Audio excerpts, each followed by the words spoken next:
kala di zaman para dewa Jepang kuno, langit dan bumi masih terhubung lewat jembatan awan. Di puncak tertinggi Gunung Amanohara terdapat sebuah batu misterius yang bersinar lembut. Ishi no Eien, batu keabadian. Batu ini dipercaya memiliki kekuatan untuk memberi umur panjang, kebijaksanaan abadi, dan kekuatan tanpa batas. Tapi kekuatan sebesar itu harus dijaga, maka 3 dewa agung dipilih untuk melindunginya. Amatsukami, dewa langit dan cahaya. Kurogami, dewa bayangan dan malam. Hanakami, dewi alam dan kehidupan. Ketiganya bersumpah menjaga batu tersebut agar tidak jatuh ke tangan manusia yang serakah. Mereka berjanji dalam satu suara untuk melindungi Ishi no Eien dari semua yang ingin menyalahgunakannya. Sejak saat itu, legenda tentang Ishi no Eien dan para dewa pelindungnya menyebar ke seluruh penjuru negeri. Cerita ini mengajarkan pentingnya kebijaksanaan dan tanggung jawab dalam menggunakan kekuatan yang luar biasa. Selama 1000 tahun kedamaian terjaga di tanah Jepang yang indah. Tapi suatu malam langit berubah gelap dan petir menyambar gunung. Seorang manusia bernama Daiji, pemimpin klan kuat dari lembah utara, bermimpi menemukan batu keabadian dan menggunakannya untuk menaklukkan seluruh Jepang. Dipandu oleh mimpi dan ambisinya, Daiji memimpin pasukan mendaki Gunung Amanohara. Para penjaga langit mencoba menghentikannya, tapi Daiji membawa senjata kutukan kuno yang bisa melukai bahkan makhluk ilahi. Saat langit mulai retak oleh kekuatan manusia, ketiga dewa pun berkumpul untuk membuat keputusan penting. Mereka harus turun tangan langsung. Dengan persetujuan di antara mereka, dewa-dewa menciptakan cahaya suci yang melindungi keseimbangan alam. Daiji merasakan kekuatan cahaya itu, dan meskipun terdesak, ia tidak akan mundur. Amatsukami, sang dewa cahaya, turun pertama menghadang pasukan Daiji di jembatan awan dengan sinar matahari yang membakar. "Kau mencari keabadian tapi tak mampu memahami waktu," teriak Amatsukami. Daiji tak gentar. Ia mengeluarkan pedang hitam dari tulang naga dan menebas cahaya itu.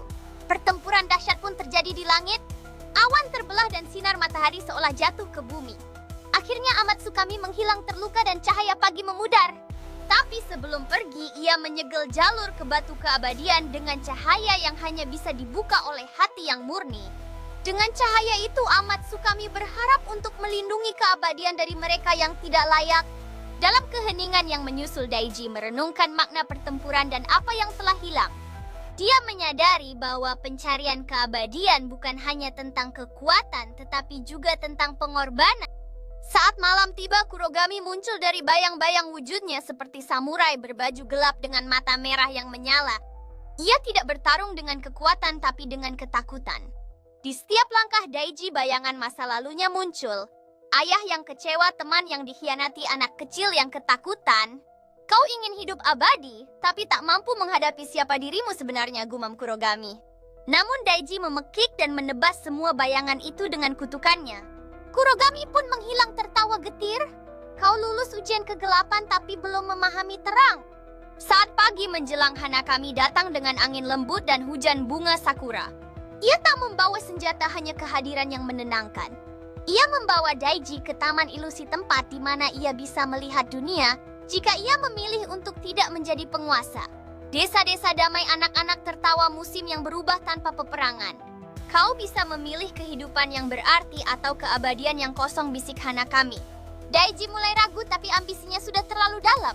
Ia mengabaikan semua ilusi itu dan mendaki ke puncak terakhir. Perjuangan menuju puncak terasa berat, namun tekadnya tak surut. Di puncak Gunung Amanohara, Daiji akhirnya melihat batu keabadian. Ia mengulurkan tangan untuk mengambilnya. Tapi saat jarinya menyentuh batu, waktu terhenti. Suara ketiga dewa menggema bersama. Hanya mereka yang mampu mengorbankan ambisi demi dunia yang layak menerima keabadian. Daiji menjerit. Tubuhnya membeku lalu berubah menjadi batu. Ia menjadi penjaga abadi batu keabadian. Bukan sebagai dewa, tapi sebagai peringatan bagi manusia. 1000 tahun kemudian, legenda itu tetap diceritakan, menjadikan puncak Gunung Amanohara tempat yang penuh misteri dan keajaiban. Orang-orang berkata bahwa dalam senyap kadang terdengar bisikan. Keabadian bukan soal hidup selamanya, tapi tentang hidup yang berarti. Dan batu keabadian masih ada. Bukan untuk dimiliki, tapi untuk dijaga. Oleh langit, oleh bayangan, dan oleh alam itu sendiri, kehadiran batu tersebut menghubungkan masa lalu dengan masa kini.